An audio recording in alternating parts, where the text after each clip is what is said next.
Hey, how's it going, everybody? Charlie Wilson here, aka Sinister Charlie. Welcome back. Yeah, we're doing some Count Dankula, which I don't think I've done on this channel, but yeah, I've always wanted to do these videos, but they're usually too long. They're usually like half an hour or more. This is the first one I've seen in a long time. That's that would be me actually reacting to a video instead of just watching it for an hour. So I'm not XQC. So anyway, yeah, let's get into it. I saw this title too, and I was like, oh, that hits close to home. Gulf War Syndrome, which I was in OIF. So I wasn't, obviously I wasn't old enough to, fight in the original Gulf War. And I fought in the second one, the sequel, Electric Boogaloo. So yeah, let's check it out. And I like Count Dankula. I saw on Twitter he's like going through a divorce or something, so that's not good. Well, that's not good. But yeah, he's a good entertainer. I like the guy. Let's go. The Gulf War was an event that caused many shenanigans, controversies, conspiracies, and tragedies, committed under shaky pretenses and renowned for its even shakier aesthetics.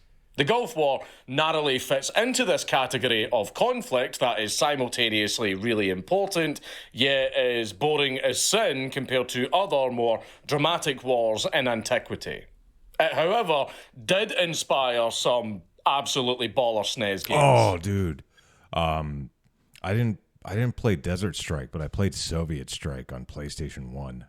Such a good game. Also, we're talking about the OG Gulf War, the one from the early 90s. Not the Iraq War, which some people call the second Gulf War, and a lot of people believe was the Gulf War. Yeah, it kind of was. It was technically the second. So yeah, it seemed like the first Gulf War was more of a telling Saddam, like, hey, knock it off, I guess, but we're not gonna invade, really. We'll kick your ass, but we're gonna leave, which was smart. We're talking about the original Gulf War, which took place from 1990 to 1991. Soldiers came home with injuries, disabilities, and mental issues like PTSD that the government offered them absolutely no assistance with, making the Gulf War no different from any other war. But anyway, what made the Gulf War so unique is soldiers who were unfortunate enough to go oil sniffing in the rear end of Basra and kick rocks in the Iraqi deserts came home with a whole new mystery illness that confused doctors for many, many years. And it seemed, again, just like with any other war, that the government knew a lot more about this illness than they were willing to share. This illness became known as Gulf War Syndrome. And I love his intros, by the way. I love the music.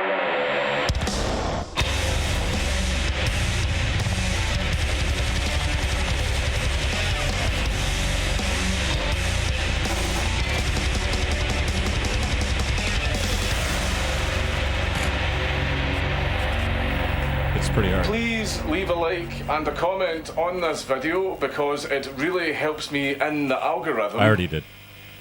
Okay. Today, our sponsor is Fume. Allow me to sing you its tune. Here's flavoured air that you can savour with no bad chemicals or vapour. Once you get it, you'll be over the moon. No thanks, sir. With a metal base and nice wooden finish, smoking. Fume really makes sucking tube stylish. With a spearmint ice flavoured core, tastes that make your cinnamon heart soar, and there's a black licorice if you so wish. Over 300,000 will say that sucking on Fume is surely the way. So grab your Fume from its base.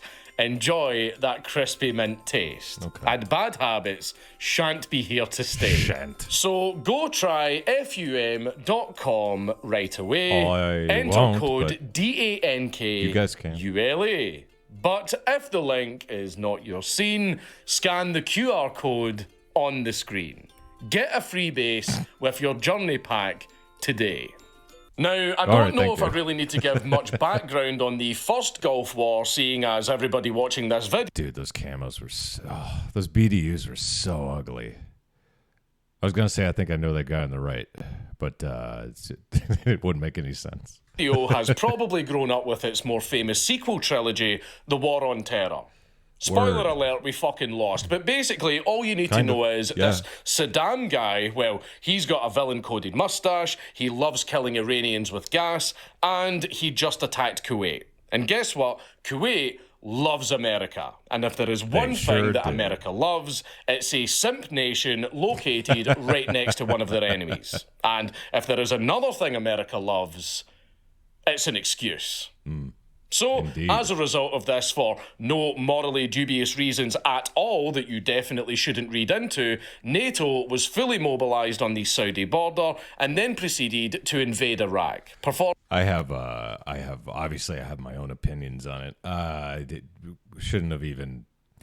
It's really none of our business. If the Arab countries around Iraq really cared that much about the destabilization of the region, they should have taken care of that stuff. But it's America. Forming essentially a blitzkrieg throughout the desert, all in the aim of rescuing Princess Kuwait from the evil clutches of Emperor Saddam Dorf and liberating Iraq with freedom, cheeseburgers, and that black-green colour combo edgy new metal aesthetic that was in chic for over a decade. Trust me, there were no other casus bellis that were needed, and any other reports of things that may have influenced the need to go into the desert is complete conjecture spewed by conspiracy theorist misinformation merchants that are definitely evil and should not be trusted. The government has done no wrong, and if you go against the opinions of the government, then you're crazy and an active threat to national security. OPEC have nothing to do with any of this, and you're unhinged. Okay. Anyway, let's get on to the war itself. The TLDR of our Sandy skirmish is, it was comically one-sided, with the Iraqi forces being unrepentantly mogged into submission within 100 hours of the operation's start by the completely overwhelming firepower and air superiority of the coalition forces. This is despite the fact that the Iraqi army had the home field advantage and the numbers, of which they quite literally... Yeah, I think they had at the time, they had the fourth largest military in the world, which is funny. It's crazy to think about that was so easy. It's like, wow, technology really does do wonders. Numbered in the millions. Their rickety Dust Bunny T-72s might have been very good against an Iranian child conscript in the fields and trenches of Khuzestan, but sadly for the Iraqi Armoured Corps, they instead had to go mano-a-mano with the likes of the Abrams and Challengers. The J.J. Abrams. That is to say, they get folded like a fucking tea towel. But due to the fact that it is the Middle East, it very quickly devolved into an asymmetric quagmire, with militias and rogue units RDMing coalition chuds without advertising a raid. Fail RP. In other words, another day in the Middle East. But what we are focusing on today is those previously mentioned Basra oil sniffers. The troops, whom well deployed on bases and in operations during the war, started to notice things, like how a good chunk of their battle buddies were weirdly coming down with a mysterious illness that only started manifesting after returning home from deployments to the Durka Durka sandbox. After going through the stress, loss and tragedy of sitting in a 40 degrees centigrade desert in full combat gear and getting shot at for a month, these unfortunate souls instead came home to suffer even more. Yeah, when I was a convoy security gunner in Iraq, I did 7 months over there. I went there 2007 to 2008. So at that time, this was after the second surge. So the first they wanted George W. to pull back on the troops, and it ended up trying not to cuss because it's YouTube, but it messed us up. So they sent in a second surge, and that kind of quelled any kind of like really big opposition. And then 2007 to 2008, it was mostly what we were looking for was we were just escorting third country nationals in different vehicles and stuff. And it was more along the lines of we were like worried about IEDs. We weren't really worried about getting shot at. I've never been shot at when I was in Iraq. Maybe there was a pop shot I didn't see or something. I don't know. But yeah, it was just mostly looking out for IEDs. Mostly, it was a different war. And I don't just mean reintegrating into Civvy Street. Our sufferers of interest started developing a wide variety of random symptoms without any real connecting factor. There were small things like fatigue, headaches, and insomnia to more particular and severe issues like memory problems, joint issues, broader neurological problems, and even tumours. It's fair to say that this wasn't ideal for anyone to experience, let alone returning vets who not only had to come home from a sweltering sandpit and reacclimate to running water and... It's all good. I live in Arizona, dog. I'm going to say it's probably like, I don't know. I never really looked into the syndrome stuff, but I would assume it's like maybe depleted uranium rounds that were shot at. I don't know. Air conditioning, but also now having to deal with a nondescript physical illness on top of their debilitating psychological scars from partaking in the horrors of modern war. Now, you might be thinking to yourself, what in the goodness gracious caused this pestilence to befall these sorrowful servicemen? How very well spoken of you. That was. And I agree. What the fuck? So those eggheads up in R&D put that absurdly high budget to good use, and they started theorising as to the cause of the symptoms. Not out of care for the veterans who were suffering, but because the United States saw that the Iraqis were not getting this illness. Only coalition soldiers were getting it. So they were worried that this was possibly some new kind of chemical weapon being used to target their soldiers that they needed to watch out for. For the sake of thoroughness, we will go over the least likely and straight-up dead ends that they hit first before getting into the real meat. The first theory that we're tackling is the oil fires. That Kino Jarhead scene of the oil fields on fire, raining black shit down all over them was very, very cool. Yeah, Jarhead was... It apparently caused... Jarhead wasn't a good movie, but it was a good depiction of modern war in terms of, like, nothing really ever happens. When I was in Iraq, there was like an IED that got hit. It hit the convoy in front of us. There was an army convoy, and there'd be just like things like that would happen. A couple IEDs here and there, but it's long periods of nothingness followed by like brief, like a few minutes of just intensity. It's not what Jarhead's an accurate depiction. Gulf War syndrome, except. Not really, because despite the prevalence of asthma and bronchitis among those who breathed in that stinky air, the firefighters who were actually assigned to put out the fires, so the ones who were really in the thick of the flames and the fumes, didn't get Gulf War syndrome, despite being by far the most exposed to the fumes. So the oil fires definitely caused illnesses, but not Gulf War syndrome. Second theory. Vaccines. Ooh, that got you a little perked up, didn't it? But let me elaborate. The Iraqi military had this nasty little tendency to put shit in their ordinances, things like missiles, munitions, etc. And one of the things that they preferred to spike their shells with was a fun little ailment called anthrax. Oh, okay. I was going to say alongside botulinum toxin. You could not only enjoy the experience of getting shelled by a howitzer, but also bask in the potential onset of botulism.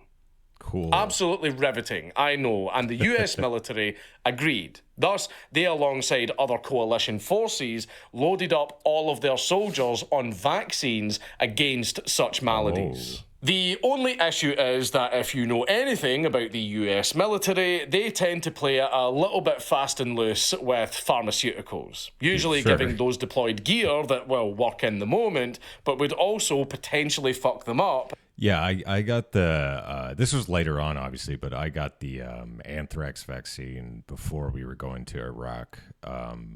It's like you have to get it like it's like four shots that you have to get like over a certain period of time. So I don't know if they had it. They probably had it more. I mean, I didn't experience any kind of sickness, but that's because it's like way down the line of, having certain vaccines and stuff to where it was deemed better. Yeah, so I don't know. I'm stupid. I'm really stupid, so I don't even understand this stuff. But yeah, I didn't have any adverse effects from it. In the future. This was enough of a concern that they studied the vaccine post-war and postulated that those afflicted with Gulf War syndrome had antibodies in their system meant to fight off squalene, a compound supposedly found in the anthrax vaccine. The only issue was that upon closer investigation, it turns out that no, actually, the vaccines didn't actually have any squalene in them. So the vaccine theory kind of went nowhere. Another theory that they postulated is that they blamed all of it on stress. Okay. Yeah, seriously. You know that strange debilitating illness that you and your colleagues in uniform have all been suffering from for the past few years now? That's just all in your head, big guy. Okay. It's safe to say that this theory also went nowhere. Yeah, one of the most popular theories was depleted uranium being used in tank munitions and the presence of certain pesticides and other such nasty Heisenberg shit in the air.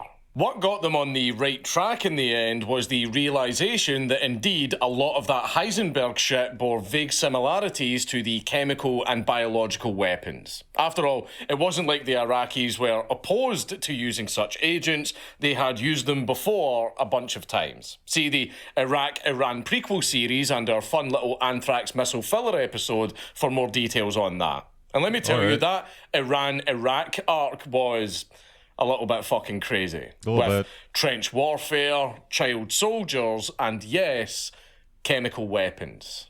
In steps the Regal Report, a 1994 dossier that basically claims that during the opening acts of the operation, whilst the scramble for air superiority was underway, apparently coalition forces were exposed to a constant stream of low-level, non-lethal doses from chemical and biological agents, including sarin and mustard gas.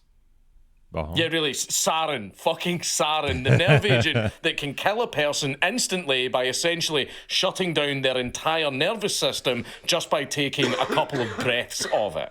Aye, the troops were exposed to all of that at very low levels, alongside... By the way, if you see me sweating, it's because my room has air conditioning, but this room doesn't. So I'm in an office, and I live in Tucson, and it's been very humid for the last, 5 days. So if you see me sweating, just... Fucking mustard gas like it was 1916.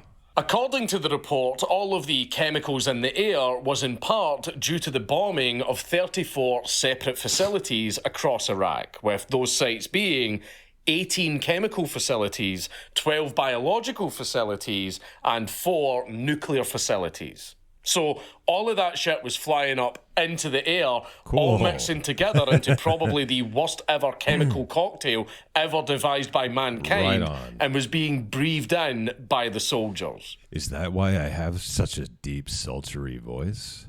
But it was diluted in the atmosphere enough to not cause instant death, but very long-term health problems. One of the sites bombed that was well documented was a humble little patch of sand southeast of Baghdad called Qamishiyya. Qamishiyya was host to a munitions dump for the Iraqi military, creatively called the Tel Al-Lam Ammunition Storage Facility. It was a series of 88 bunkers. As the name suggests, it was a spot to stow away and store all of the ammunition that they had to use, which is something you never really think about. You know, logistics are everything in a war. And due to the nature of this installation, it was a prime target for coalition forces. If the enemy don't have bullets, they can't fight. Simple enough, really. Ammo stores are always a prime target. So, as a result, a detachment of combat engineers and a US EOD team is sent in to scope it out and completely Hey, I was a combat engineer. I was an EOD, but... level it. They meander in, they set up their gear, and they do their thing. They did it so well that it made a small mushroom cloud, which is pretty cool. I wonder why it's so dark and brooding. Unbeknownst to our Yankee wrecking crew, one of the bunkers, Bunker 73, actually housed missiles laced with, you guessed it, Missiles. chemicals like sarin. So when the bunker got wiped, all of the munitions went with it. Suddenly, that massive stockpile of stinky missiles was atomized and the particles were airborne. With a gust of wind, it was diluted and dispersed across the country. You can see where it goes from here. Squaddies in the vicinity breathe in the manky air, bad things happen, repeat this across multiple sites in the country, and you've got a real phenomena at work. And since the Iraqi army and local civilians usually bailed the fuck out of those areas when the coalition troops rolled in, and the coalition troops were usually the ones closest to these sites because they were the ones blowing them up and then hanging around them after the explosion, that kind of explains how local Iraqi civilians and soldiers seem to just never get Gulf War syndrome. But the coalition soldiers did. So that might explain the mystery as to why it was only the coalition soldiers who were getting this illness. But it's not really on the coalition to a point, because it seems Iraq just fucking loved chemical agents. Hell yeah. So it's not too surprising that I was born into it, molded by it. that stuff would be all over the place. Still, I can't help but wonder as to how the EOD teams didn't realise that they were about to blow up a literal botulism bomb. And the American army did what it does best. They told the veterans, oh, we're sorry, but no, you can't file for military disability now. It's not our fault that the symptoms took years to show. You know what's funny? I last time I went to the VA, which was, I think, like last year. I hate going. I should go for a checkup, but they gave me this piece of paper that said, like, hey, you were in Iraq, right? And I was like, yeah. And they're like, did you like go anywhere? I was like, yeah, I was all over the country. I was in Al Anbar, all over the Al Anbar province. Hit to Al Assad, Al Taqaddum. I even I did a cop mission near the Syrian border. I think it's Al Qaim. It was up there. I went up there, and then So technically, I should actually get that looked at some point. Sorry, here's 2 paracetamol. And even... I'm sorry. It's and okay. even to this day, Gulf War okay. veterans are still suffering from this sickness. For some guys, their condition improved slightly, but for others, it just progressively got worse, to the point where psychological issues, self-harm, and suicide rates amongst Gulf War veterans are much, much higher compared to veterans of other conflicts, because of the absolute smorgasbord of chemicals that they were all breathing in, completely destroying their bodies and their minds. Word. It's Count Dankula on YouTube. Everybody just... Hey, Alex, where you been?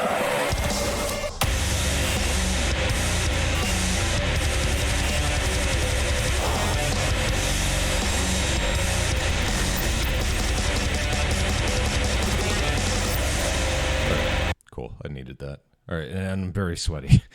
I'm even sweatier than before. But yeah, there you go. I didn't have any I definitely had psychological issues, PTSD and stuff like that. But that I was taking a lot of antidepressants for. But yeah, eventually I figured it's good to wean off of those. I can't imagine, man. Anyway, there you go. Thank you. Please like and subscribe down below. It makes me feel real good inside. We got the membership thing that we just started. It's $3 a month. I feel like a criminal if I were to charge more. That's the lowest I can go for the tier. So you'll get videos early if you do that. And please comment down below if you got any suggestions for any videos. It could be military related, could be anime related. I do love me some good anime. If these videos were shorter, I would do more of them. But yeah, it's the first one I saw. I was like, oh, less than 20 minutes. I could do that. And plus, it's relatable. Relatable. Thank you very much for watching. I really appreciate it. And bye.